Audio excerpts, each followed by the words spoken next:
Bismillah wassalatu wassalamu ala rasulillah.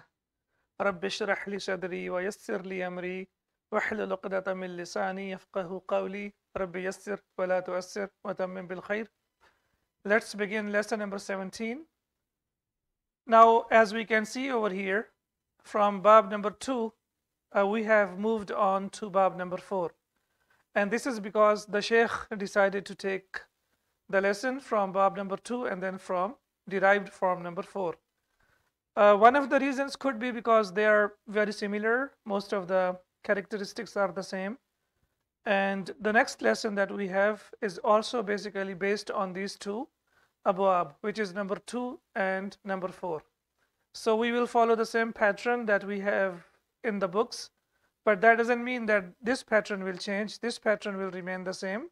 However, the Sheikh has decided, the author of these books, to start with bab number 2, which is taf'il, and then after that we skip for the time being number 3, and now we move on to number 4, which is af'ala. We discussed in detail in the previous lesson that these numbers are given to these abwab, and these are the derived forms of the verb, and they have some special meanings and some special characteristics.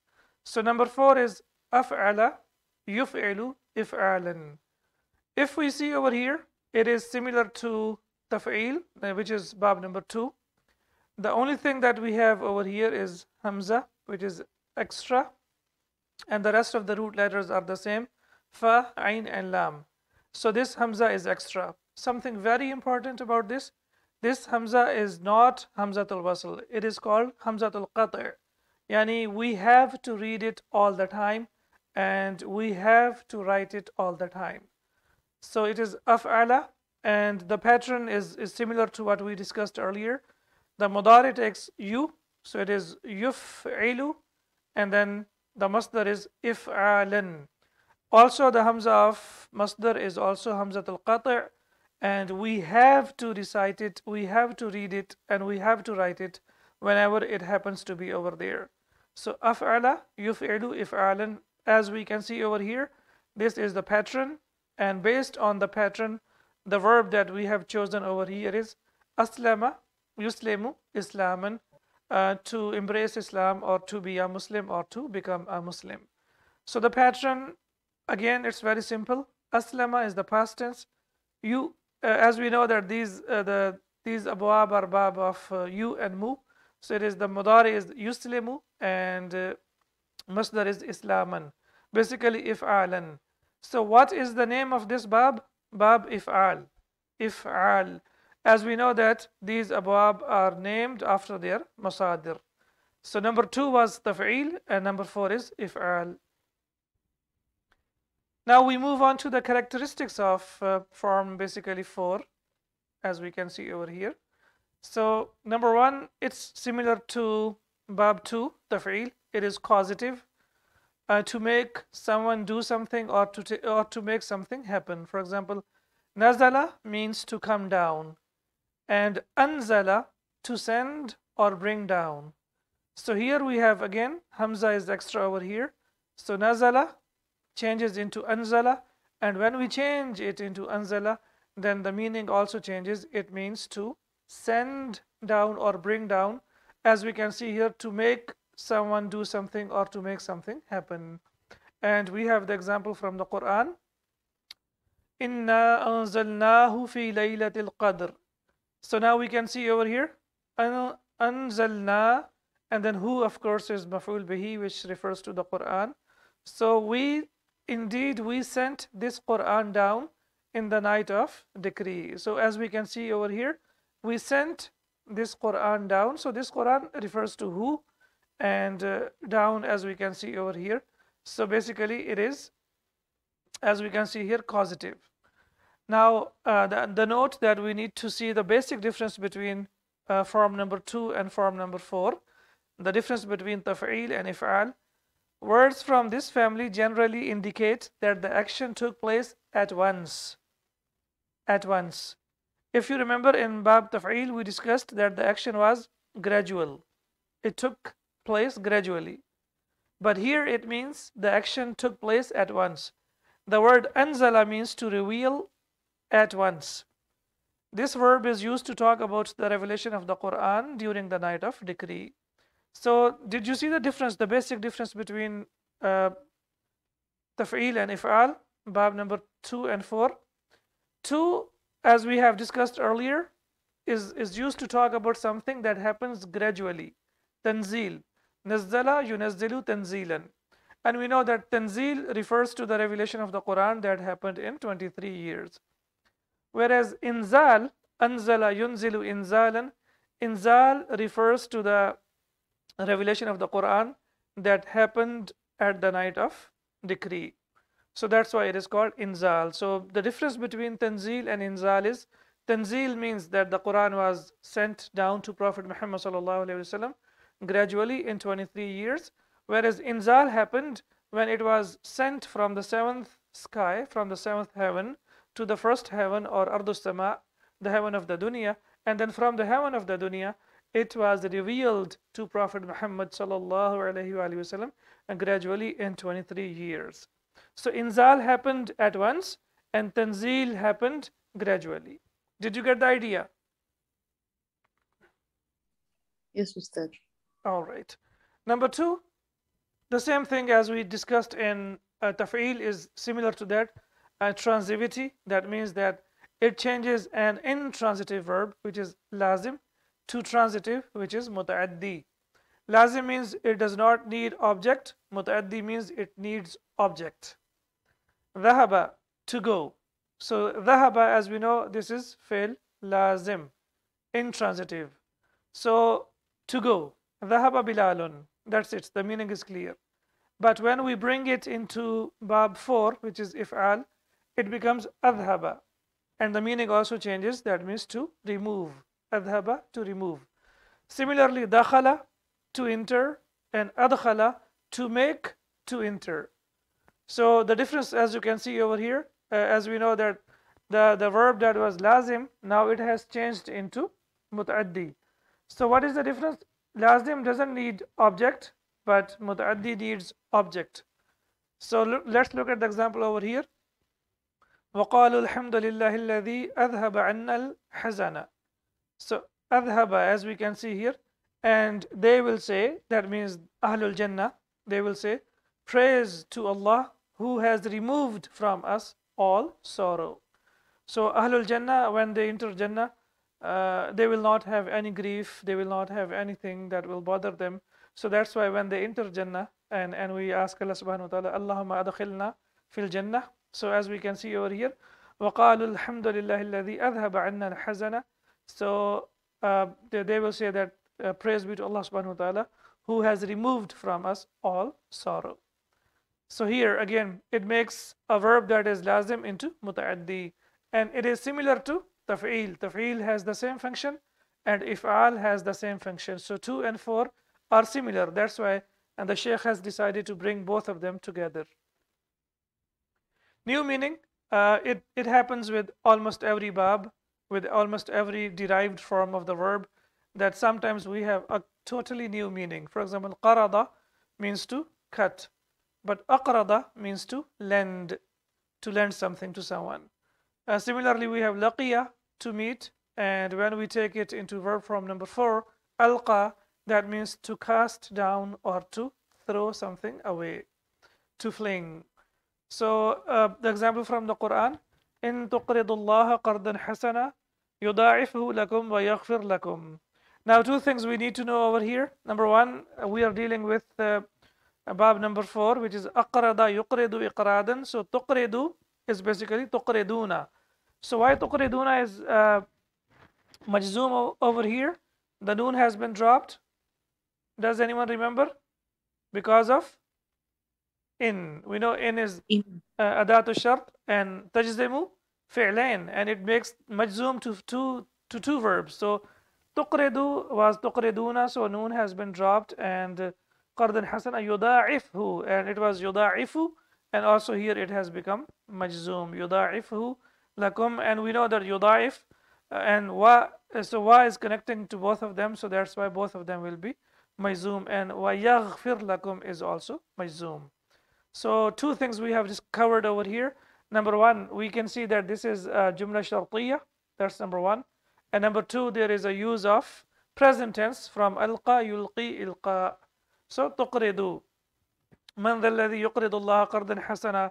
It's used a lot in the Quran. So if you lend Allah a goodly loan, He will multiply it for you and forgive you. And then we have قال ألقوا فلما ألقوا. Look at the difference over here.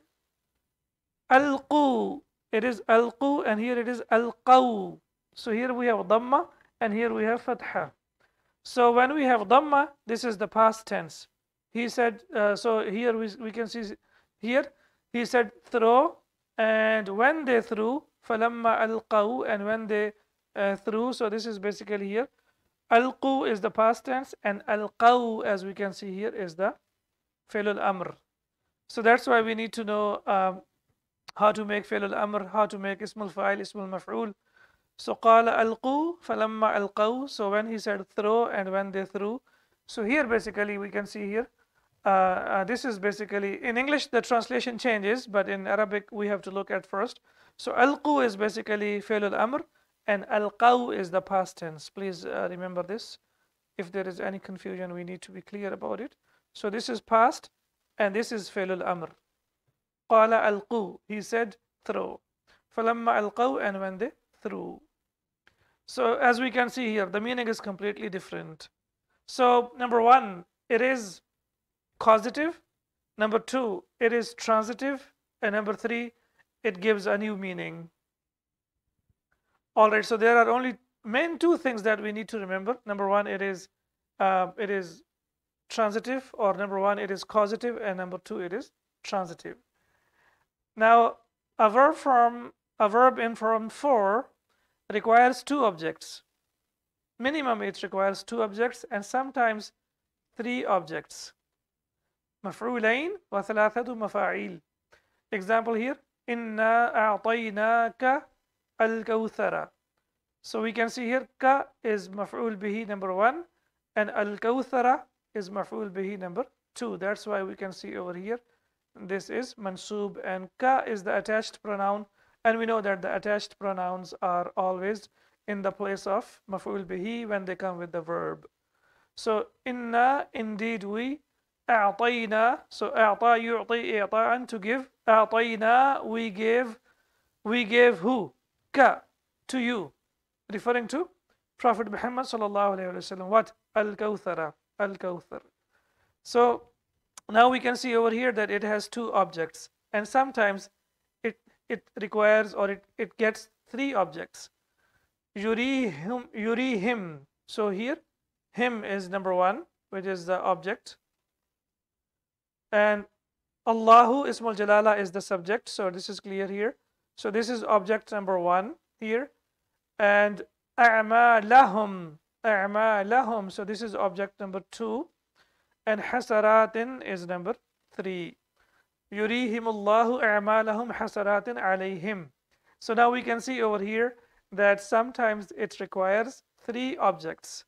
Hum, as we can see, or in this case it is him, because we have ya sakin, and when we have ya sakin and there is kasra before it, then hum changes into him. We have discussed in book 1, I guess. Then a'malahum is the second, and hasaratin. Hasaratin, how is this object? It should be hasaratan. Does someone remember? Because this is for the feminine plural. So muslimatun, muslimatin, muslimatin. Hasaratun, hasaratin, hasaratin. So whenever we have atun, atin, atin, the marfu will be always with tanween, and mansub and majroor. Please remember, mansub and majroor will be always with kasratain. So that's why we say that this is mansub. So him is number one, a'malahum is number two, object number two, and hasaratin is object number three. So again here, aslama yuslimu islaman, this is the verb that we are learning on this pattern. Fi'l al-amr, how to make fi'l al-amr? It's very simple, as we know. How do we make fi'l al-amr? Basically, we the make last letter yes. becomes mazzu. Okay, we make it The last second. letter becomes second. All right. we should remove the علامة المضارع if it مضارع. is Okay, now something very special happened over here. This is something that we need to know. It was basically you aslimu. It was you aslimu, okay? Because we have here aslama and it was you aslimu. But what happened? The Arabs, like, they found it difficult to pronounce. So what they did, they decided to drop this hamza. They said we don't want to pronounce it when we talk about the present tense. So that's why it became aslama yuslimu. But when we talk about fi'l al-amr, this hamza comes back. This hamza comes back, as we can see over here. So it becomes aslim. So we know that the ending is sakin, and we drop alamat al-mudari, and whatever is left is our fi'l al-amr. So this fi'l al-amr is ready now. Did you get the idea? So it is basically when you make the mudari will be like this. You, we will bring you, and it will be aslimu. You aslimu. Okay. So what happened basically over here? It was difficult to pronounce. So what the Arabs did, they decided to drop this. So it became yuslimu. But when we make fi'l al-amr, then this hamza comes back. So it becomes aslim. Aslim. And all the verbs that we have from this bab, this hamza has to be pronounced and it has to be written. We cannot drop it because this is hamzatul qati'. Yani this is the part of the letter and it cannot be dropped. So it is aslim. For example, we have ajib, right? Adkhil, ajib, adkhil. We have discussed many examples starting from book number 1. So now I'm sure you are used to it, and as we discussed in the beginning, that this is the only bab of all the derived forms of the verb where the hamza is hamzatul qatl, hamzatul maqd. May it be fi'l al-amr or may it be al-masdar. It will be always hamzatul qati'. How to make ismul fa'il? Very simple. Ismul fa'il, as we know that in the beginning, the alamat al-mudari, we change alamat al-mudari into mu, and then in the end we put tanween, so it becomes muslimun. So muslimun is ismul fa'il, and we know how to change ismul fa'il into ismul maf'ul. We change this kasra into fatha. So the second last letter changes into fatha, so it becomes muslamun. So muslimun is ismul fa'il, and muslamun is ismul maf'ul.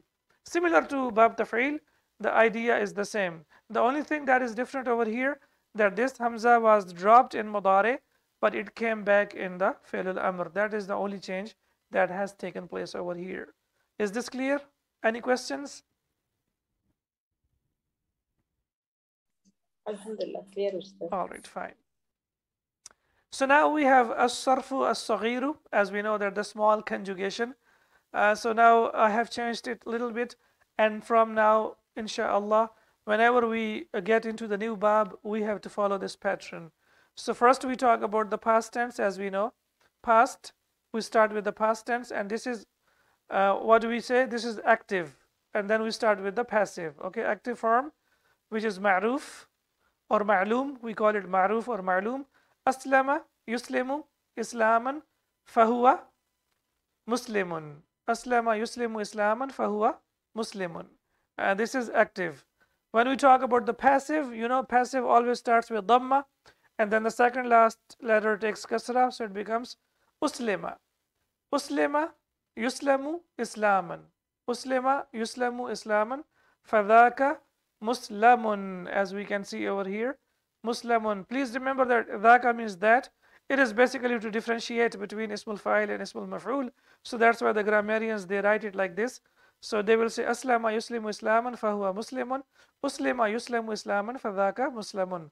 Fi'l al-amr minhu aslim, an-nahi la tuslim, and adh-dharf minhu muslamun. Adh-dharf, as we know that adh-dharf always comes on the pattern of ismul maf'ul. It's not necessary that every verb should have dharf, but whenever we need dharf or whenever we need the dharf al-zaman or makan, adverb, whenever we need it, it will be on the pattern of ismul maf'ul, the same pattern that we have for ismul maf'ul. So aslama yuslimu islaman fahuwa muslimun, and then we have the passive uslima yuslamu islaman fadhaka muslimun, aslim la tuslim, and muslamun.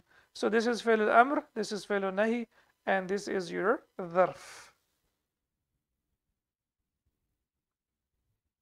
Summary again over here. So as we know that the verb that is الثلاثي المجرد, it has 3 root letters. It can be فعل, it can be فعيلة, and it can be فعولة. There is a possibility that عين الكلمة can have فتحة, عين الكلمة can have dhamma, and it can have kasra.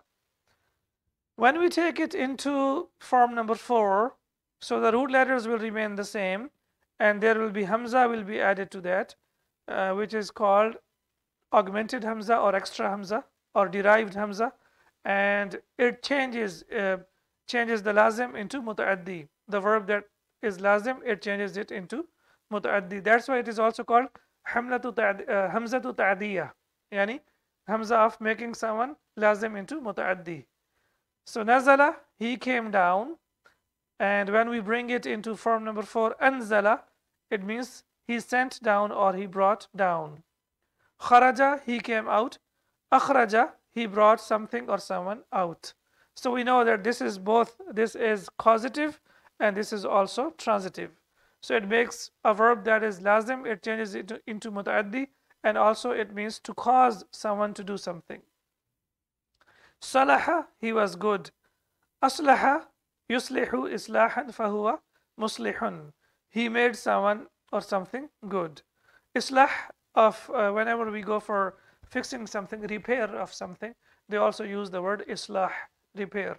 Islahu sa'ati, wash, repair. Salima, he was safe, and aslama, he became Muslim or he embraced Islam. Arada means he looked for or he searched for, and then we have arada yuridu iradatan, he wanted or he wished. This is also very common verb used a lot in the Quran. And then the last one also qama, he stood up, and when we bring it into form number 4, it becomes aqama. That means he made someone or something stand up. So now we can see over here that it is causative and it is transitive. So it changes a verb that is lazim, it changes it into mutaaddi. So form number 4 is clear. As we have discussed in the beginning, that this is basically causative, it is transitive, and now we have seen many examples, and we have seen how to make fi'l al-amr, we have seen how to make ismul fa'il and ismul maf'ul. Now we move on to the second part of the lesson. So first part is about form number 4. The verb a'ta we have discussed already, so a little bit more that we need to know. A'ta, he gave, is from bab af'ala, as we know. The mudari is yu'ti and masdar is i'ta. We have discussed about this. Fi'l al-amr will be a'ti, and ism al-fa'il will be mu'tin. Mu'tin. Basically it was mu'ti and there was ya, but we know that this is manqus. So when we have ism al-manqus, then the ya gets dropped. But whenever it is used as mudaf, or whenever there is some other reason when we have al before this, and then this ya comes back. And the ism al-mudari is mu'tan. أعطيت بلالا ساعة, as we know that it requires مفعولين. So بلالا is مفعول الأول and ساعة is مفعول الثاني. I gave Bilal a watch. And the example we have discussed from the Quran, إنا أعطينا كالكوثر. And now the Shaykh is telling us over here that sometimes the noun can be replaced with the pronoun. So instead of having Bilal is a noun and Sa'a is a noun, so both of the nouns can be replaced with the pronouns. Man a'taka hu. Ka, yani it is you, and who means that. So man a'taka who gave it to you. So it's not necessary that we always have a noun. We can also have that the pronoun can be used as object number 1, and it can be used as object number 2. And he says a'tanihi al-mudarrisu. The teacher gave it to me. So a'tani is object number 1 and he is object number 2. Walau. Law we have discussed already. We know that law is harf al-shart. Law anzalna hadha al-Quran al-ayah. But here it is a combination of waw and law. Walau. Okay, it means even if. So law only means if, but when we say walau, it means even if. اشتري هذا المعجم ولو كان غاليا. Buy this dictionary even if it is expensive. So you say that I will do this even if it is difficult to do. So you will say walau. So we will say walau, it means even if. That's number one, example number one. احضر الامتحان, attend the examination ولو كنت مريضا, even if you are sick. لن أسكن هذا البيت ولو أعطيتنيه مجانا. I will not live in this house even if you give it to me free. So we can see over here that after walau, the tense that is used is past tense, ماضي, very important. After walau, the tense that is used is the past tense. So here, walau kana is the past tense, walau kunta is the past tense, and a'tayta is also the past tense. So number one, we discussed about the different characteristics of bab number 4, which is if'al. Number 2, we discussed about how to make ismul fa'il and ismul maf'ul. And number 3, we have discussed walau. Lam al-ibtida', very important, is lam with fatha. It has fatha on it, and it is prefixed to the mubtada for the sake of emphasis. So please, if you can make a list of how many expressions are used in the Arabic language for emphasis, you will see that there are like some people, they have done PhD about this, like the emphasis in the Quran or the emphasis in the Arabic language. So this is lam, which is the lam itself. We need to know two things about this. Number one, it always carries fatha, that's number one. And number two, it is ghayru amil or ghayru amilah. What does that mean? That means the ending of the noun will not change. It does not change the ending of the noun. Why? Because this is ghayru amilah. It does not change the ending of the noun. So it is only used for the purpose of emphasis. Wala dhikrullahi akbar. So and indeed. So the meaning of indeed has come from this lam that carries fatha on it. And what about the ending of dhikr? Has it changed? No. Why? Because this is ghayru amilah. And it always comes with mubtada. As we can see here, it comes with the mubtada. The remembrance of Allah is the greatest. وَلَأَمَةٌ مُؤْمِنَةٌ خَيْرٌ مِّن مُشْرِكَةٍ وَلَوْ أَعْجَبَتْكُمْ. Again here, وَلَأَمَةٌ, as we can see over here. So this is, and indeed, a believing slave girl is better than a mushrika, even though she might be pleasing to you. So as we can see over here, again, it gives the meaning of indeed. It does not change the ending of the noun that it comes with, and it is used for emphasis. Okay, now we need to be careful. This lam never ever changes. What does that mean? It always comes with fatha. So whenever you see a lam that has kasra, that is not lam al-ibtida. If it has kasra, it can be, as we know that this can be a prepositional lam, or it can be some other lam, as we have learned about lam al-amr and we have learned about lam al-ta'lil. So there are like lamat in Quran or lamat in Arabic language. There are different types of lam or lamat in Arabic language. So this is one of the kinds of lam as well. So it will never take kasra, it always takes fatha. So whenever we see kasra, that means it can be harf jar, or it can be lam al-ta'lil, or it can be lam al-amr, but it cannot be lam al-ibtida. Did you get the idea? And as we can see over here, it does not change the ending of mubtada. The ending of mubtada remains same. Number 5, asbaha is a sister of kana. We know that kana has ismu kana and khabaru kana. Kana Allahu aliman hakima. If you remember one example, that is more than enough. So when we say kana Allahu aliman hakima, we say that ismul jalalah, Allahu is ismu kana, and aliman hakima is khabaru kana.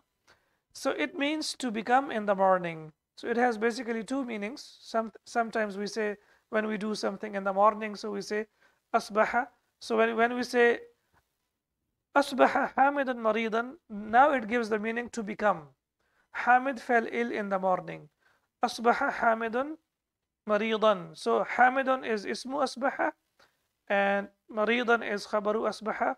And we know that ismu asbaha is always marfu and khabar is always mansub. Why? Because this is the sister of kana. Here hamidun is isman, ismu asbaha, and maridan is khabaru asbaha, as we have discussed over here. Asbahtu nashitan, I became active in the morning. So we can see here that here tu is basically ismul fa'il. We know that. And nashitan is a maful bihi, or we will say that this is ismu kana and this is khabaru asbaha basically. So this is ismu asbaha and this is khabaru asbaha. So here that pronoun tu is the ism, as we have discussed several times. It is also used in the sense of just he became. So this is what is very important. Number one, it means to do something in the morning. Asbahna wa asbahna, asbahtu. There are many adiyah that start with the word asbaha, right? So it means to wake up in the morning, asbah. So when we talk about to become here, then we can see over here that it also gives the meaning of he became without reference to the timing. So it does not refer to the time. Here it refers to the morning, but it can also give the meaning of to become. فَأَلَّفَ بَيْنَ قُلُوبِكُمْ فَأَصْبَحْتُمْ بِنِعْمَتِهِ إِخْوَانًا. He united your hearts and you became brothers by His grace of Allah subhanahu wa ta'ala. Allafa, do you remember? Which verb form is this? صبها. Excellent. Number two, Allafa yu'allifu ta'alifan. Sabbaha yusabbihu tasbihan. Excellent. Perfect. So when we say asbahna, when it is used in the context of the morning, it means to do something in the morning. And when we say to give the meaning of to become, yani we say asbahta aliman, you have become a scholar. Asbahta madarrisan, you have become a teacher. So in this case, it means to give the meaning of become, or he became. Aushaka is also sister of Kana. So Kana has some sisters as well. Aushaka, and the same pattern as Yushiku. Basically, Aslama Yuslimu, Aushaka Yushiku means he is about to. He is about to. Do you remember any other verb that we have learned in the Quran that gives the meaning of about to? Yes. Does anyone remember? Kada. وَمَا كَادُوا يَفْعَلُونَ. And they were not about to do it. Kittu mut, I was about to die. So kada, we have discussed in the and many examples from the Quran that it means about to. And similarly, the verb awshaka yushiku also means about to. So as we can see here, yushiku at-tullabu an yarji'u ila biladihim fil ijazati. The students are about to return to their countries in the holidays, and this is during the time of the holidays when we are doing this lesson. So most of the students are going to or returning to their countries in the holidays. So here we can see over here it gives the meaning of about to, yushiku. Please remember that this verb has not been used in the Quran. However, it has been used in ahadith, a lot of ahadith, but it has not been used in the Quran. The one that has been used in the Quran is kada. Yakadul barqu yakhtafu absarahum. So it is used both in the present tense, in the past tense in the Quran, kada yakadu, but it has not been used in the this one, yushiku, has not been used in the Quran. So the same idea as ismu kana and khabaru kama, so I think there is no need to discuss in detail. However, one more thing that we can see over here, its khabar is always a masdar al-mu'awwal. So this is the difference between the rest of the verb forms that we have learned, that its khabar is always masdar al-mu'awwal.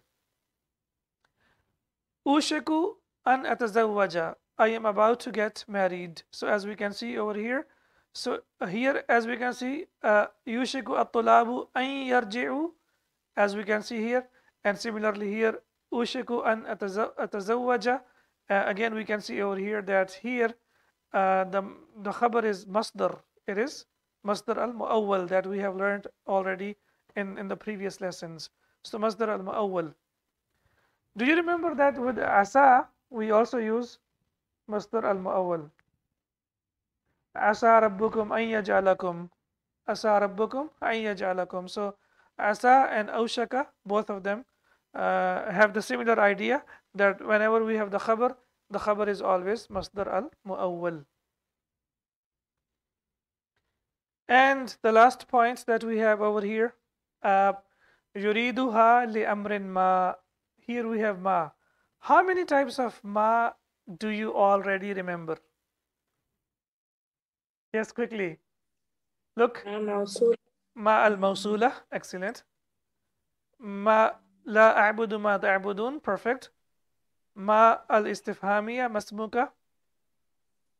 Ma al-nafiya, ma wadda'aka rabbuka wa ma qala. Yes. Ma at-ta'jabiyya, qutila al-insanu ma akfarahu. And now this is another kind of ma that we are learning over here. So there are like around 9 types of ma that are used in Arabic language or that have been used in the Quran. So you need to pay a very special attention to lamat that we have learned over here, and then we have mim or mamat, we can say. So these two are very, very important. We need to make a small, you can make a list of lamat and these memes, and then based on that, you can learn one example just for your own reference. So today what we are learning is also very, very important. The ma here, the word ma is an adjective meaning to some or certain. So it's an adjective and it means some or certain. So that means it always comes after the common noun. Basically, most of the times it comes after the common noun. So because we know that adjective is like follows the noun. So if the noun is proper, then the adjective is proper. But if the noun is common, then the adjective is common. So we know that this is a harf, and huruf, if you remember, all of them are common. So they are common nouns. So that's why it's an adjective. So whenever you will see it, you will always see it with the common noun. You will not see it with the proper noun. Why not with the proper noun? Because it's a common noun, and whenever it is used as an adjective, common noun comes with common noun as an adjective, and proper noun comes with the proper noun. So here, yuriduha li amrin ma. Here it means for some reason. He wants her for some reason. And here are some other or some more examples. أعطني كتابا ما. Give me some book or give me some books. And رأيته في مكان ما. I have seen him somewhere. So here ma is a common noun as we can see here, and it is used as adjective. And there is one example from the Quran. إن الله لا يستحيي أن يضرب مثلا ما بعودة فما فوقها. So as we can see here, مثلا is a common noun. So this is noun and ma is adjective. So it is used to give something, to tell about something that it is not important.